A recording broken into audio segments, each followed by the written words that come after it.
Hey everyone, welcome to the 700 Club. To free the hostages and destroy Hamas, Israeli Prime Minister Benjamin Netanyahu is planning to conquer the entire Gaza Strip. That's right. U.S. Ambassador to Israel Mike Huckabee tells CBN News that people should be praying for Israel and for the safe return of the hostages. Chris Mitchell reports from Jerusalem. Monday, Netanyahu announced he will convene his cabinet to give instruction to defeat Hamas and free the hostages. We must continue to stand together and fight together to achieve the war goals we have set, all of them. The defeat of the enemy, the release of our hostages, and the assurance that Gaza will no longer pose a threat to Israel. Later this week, I will convene the cabinet to instruct the IDF on how to achieve these three goals, all of them, without exception. Those three goals come in the midst of a battle between the U.S., Israel, and Hamas over who controls getting food to the people of Gaza. Friday, U.S. Ambassador to Israel Mike Huckabee accompanied Middle East envoy Steve Witkoff to visit the Gaza Humanitarian Foundation to report on the U.S.-Israeli-backed effort that's provided more than 100 million meals to hungry Gazans in the past 2 months. The most important thing I saw was the efficiency of the GHF operation, which, by the way, Hamas hates. They said it was their second most important thing to get rid of if they're going to have a deal to let the hostages go. What does that tell you? It's working. Huckabee also talked to some of the people at the distribution site. They don't want Hamas there anymore. They're sick of them. But they're also have no mood to have the PLO or Fatah or one of the other Palestinian organizations run Gaza in the future. So I think it's moving in the right direction. It's interesting that most of the Gulf states now recognize that, say that Hamas must disarm, let all the hostages go. Maybe we need to get that message to France, the UK, Canada, and Ireland. All of those countries are calling for the establishment of a Palestinian state. What I'd say to them is, you've given Hamas a wonderful gift. You've made it much easier for them to hold on to the hostages. Why don't you put the pressure on Hamas instead of Israel? Why don't you do something to help the hostages rather than hurt them? And why don't you do something to stand behind the country that was attacked rather than stand behind the people who did the attacking? Huckabee's comments come after Hamas released video of emaciated Israeli hostage Eviatar David digging what he feared would be his own grave. People want to see starvation in Gaza. Look at the hostages. That's who's being starved. And look how well-fed the Hamas members appear to be. Huckabee also called out the international media for its reporting on what's happening inside Gaza. The coverage has been deplorable. And the sad part is most of the information actually comes from Hamas. When they say that IDF soldiers are just mass shooting of innocent people coming to the feeding sites, that's a lie. And the sad part is the international media just buys it hook, line, and sinker, reports it as truth, and they're perpetuating one of the biggest lies in all of history. Given the challenges Israel is facing, Huckabee says people need to pray. I hope people will recognize that Israel is in a very tough place. They need to pray that Israel can get this over with, but most importantly, pray that all the hostages come home. I think President Trump is on the right path when he says Hamas has to go. They have no future in Gaza, and I hope people will listen to the president. Chris Mitchell, CBN News, Jerusalem. Thanks, Chris. We heard Ambassador Huckabee call out the international media, and who can blame him? Of course, footage of emaciated Jews apparently digging their own grave with the mental anguish of thinking you're doing so, you would think would be a lead story for multiple days, but it's a blip on the screen. It's certainly got Benjamin Netanyahu's attention as he and his cabinet now plan next steps in response. Elsewhere, Texas Governor Greg Abbott is threatening to arrest Democratic lawmakers who fled the state to block a vote. Ephraim Graham has that story and more from the CBN newsroom. Ephraim? Andrew, the Texas House approved a measure to find and arrest more than 50 Democrats who did not appear for a special session. But the civil warrants only apply within state lines. The Democrats are trying to stop a redistricting plan that could give Republicans up to 5 more House seats in the midterm elections. They say the plan diminishes the voting power of minorities. Governor Greg Abbott disagrees.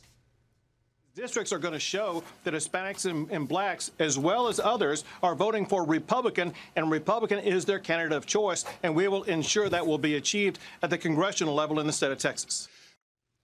President Trump supports the move, and it is stirring up backlash in Democrat-led states. The governors of New York and California are threatening to change their congressional districts to offset the loss. A Seattle congregation is pledging to stand with the family of a member killed outside their church last week. Sunday night, hundreds gathered for a vigil outside the Pursuit Northwest Church to remember Christopher LeBron Castleberry. The 28-year-old died in a shooting at a youth barbecue he and his wife were attending with their son. An estimated 30 bullets were shot into the crowd inside the church parking lot. The church is offering a $50,000 reward for information leading to an arrest. Earlier this year, violent protesters invaded a worship event hosted by the same church. Organizers say the attacks will not stop them from spreading the gospel. Religious liberty attorneys and the FBI investigated the city's security and response. Paul Petit has this story. Armed with urine-filled water balloons and shouting obscenities, an angry mob stormed through the barricades to disrupt Seattle's May Day USA Christian rally. People from our church got physically beaten by radical leftists. Seattle police arrested 23 protesters. Children in attendance witnessed the violence. They started performing sexually lewd acts directly in front of the children, targeting them. The Seattle mayor's response sparked further outrage, blaming the Christian organizers, calling the rally anti-trans and anti-gay. I don't think the mayor would have said anything had this been a different organization. If this was a Muslim rally or a Buddhist rally or an LGBTQIA plus rally. The ministers on stage during the chaos are working with federal officials and attorneys to hold city leaders accountable. Those wheels are spinning. Those legal actions are underway. Those investigations are happening. Now we have to let it play out. The FBI is also involved, with Deputy Director Dan Bongino posting on X, quote, "Freedom of religion isn't a suggestion." Just days later, after the event, Los Angeles denied a permit for the group's final May Day USA rally. They decided to give a permit to the Pride Festival, the LGBTQ community, for the same street the following weekend, but told us no. Shut up by the city, Ross and his team decided to take matters into their own hands. They shut down this portion of Hollywood Boulevard and began to exercise what they call their First Amendment rights by preaching, worshiping, and baptizing. When I think of Peter, Paul, Jesus, heavy hitters in the Bible, right? All of their lives, they faced persecution.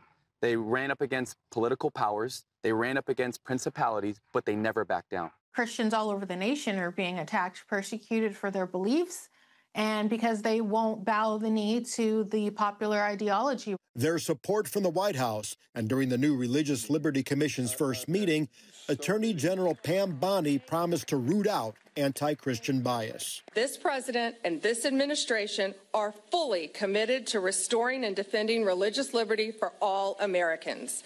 This is definitely the direction we want to go in. Of course, you can't eliminate or eradicate the hate for Jesus Christ in the hearts of people, but you can make it so the government understands that it's not allowed to take part in that kind of hostility. First Liberty Institute released how each state ranks on religious freedom protections. Florida ranked first, while California landing near the bottom at 43. Washington State, despite the Seattle controversy, ranked 8th. There might be some states where they have actually pretty decent laws. They don't have great leaders, so they're not defending and upholding those laws. Their aim is for the index to pressure states to enforce the First Amendment. And if city leaders don't, groups like First Liberty want federal funding cut while lawsuits proceed. They understand that language, and I think their taxpayers do too. And ultimately, they have to pay the consequences for their religious hostility, and I think that's the way you got to do it. That's exactly the approach Pastor Johnson and Evangelist Johnston say they'll keep taking. We're going to stand. We're not going to be pushed around. We're not going to be publicly chided. We're not going to get beat up in a park and then just roll over and take it. There should be a political, a legal, a civil, a financial, a political consequence for people who operate like this, and we intend to exact that on the leaders who allowed this to happen in the city of Seattle. Paul Petit, CBN News. We honor their stand to spread the gospel. Andrew? Yeah, this incident in Seattle is obviously far from over, especially with the Trump administration's call for religious freedom and protections. But let's face it, of course, urine-filled bottles and the violence, and especially the sexually lewd acts in front of children, common decency and common sense deserves accountability, and we'll see if it occurs.